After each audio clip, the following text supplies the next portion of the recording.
UPA की chairperson Sonia Gandhi का आज यौम पैदाइश है। मौजूदा वक्त में सोनिया गांधी यूपी के रायबरेली से रुकने पार्लियामेंट है। सोनिया गांधी का सियासी सफर काफी ताबनाक रहा है और अभी भी कांग्रेस पार्टी की सरपरस्ती उन्हीं के हाथों में है। सोनिया गांधी की सालगिरह के मौके पर पेश है एक खास रिपोर्ट। यूपीए की चेयरपर्सन और कांग्रेस की साबिक सदर सोनिया गांधी 9 दिसंबर 1946 को इटली के शहर लुसियाना में पैदा हुई। वो जब कैम्ब्रिज यूनिवर्सिटी में अंग्रेजी जुबान का सर्टिफिकेट कोर्स कर रही थी तो उनकी मुलाकात राजीव गांधी से हुई। उनकी शादी फरवरी 1968 में हुई। शादी के बाद इब्तदाई दिनों में सोनिया गांधी ने सियासत में बहुत ज्यादा दिलचस्पी का मुजाहरा नहीं किया। मई 1991 को राजीव गांधी का कत्ल कर दिया गया। यह सोनिया गांधी के लिए एक बड़ा सदमाती लम्हा था। बाद में राजीव गांधी फाउंडेशन का क़याम अमल में आया। ये एक गैर सरकारी इदारा था। इसके साथ ही Rajiv Gandhi institute for contemporary studies का क़याम अमल में आया।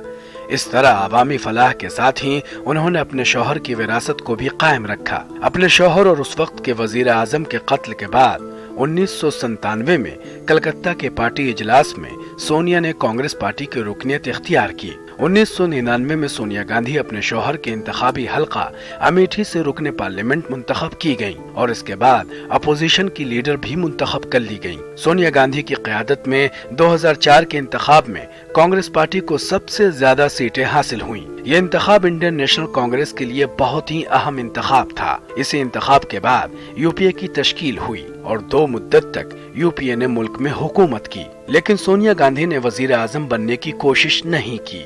हिंदुस्तान के साबिक सदर जमहूरिया एपीजे अब्दुल कलाम अपनी किताब विंग्स ऑफ फायर के दूसरे हिस्से टर्निंग पॉइंट्स में लिखते हैं कि 2004 में अगर सोनिया गांधी ने खुद वजीर आजम बनने का दावा पेश किया होता तो मेरे पास उन्हें वजीर आजम मुंतखब करने के अलावा दूसरा कोई चारा नहीं था। सोनिया गांधी वजीर आजम बन सकती थी, लेकिन सोनिया ने कहा वो मनमोहन सिंह को वजीर आजम के ओहदे के लिए नामजद करना चाहेंगी। ये मेरे लिए हैरत का बाइस था, जिसके बाद ऐवान सदर को असर नौ खत तैयार करना पड़ा। 2004 के इंतखाबात के बाद यूपीए का क़याम अमल में आया और कांग्रेस की क़यादत में इत्तेहादी हुकूमत कायम हुई। सोनिया गांधी को यूपीए का चेयरपर्सन बनाया गया। 2009 में दोबारा यूपीए की हुकूमत कायम हुई। इस इंतखाब में कांग्रेस को 206 सीटें हासिल हुई और एक मर्तबा फिर यूपीए दोम का क़याम अमल में आया। यूँ तो कांग्रेस की कमान सोनिया के बेटे राहुल गांधी के हाथ में है, लेकिन सोनिया गांधी की सरपरस्ती मुस्तकिल रहती है।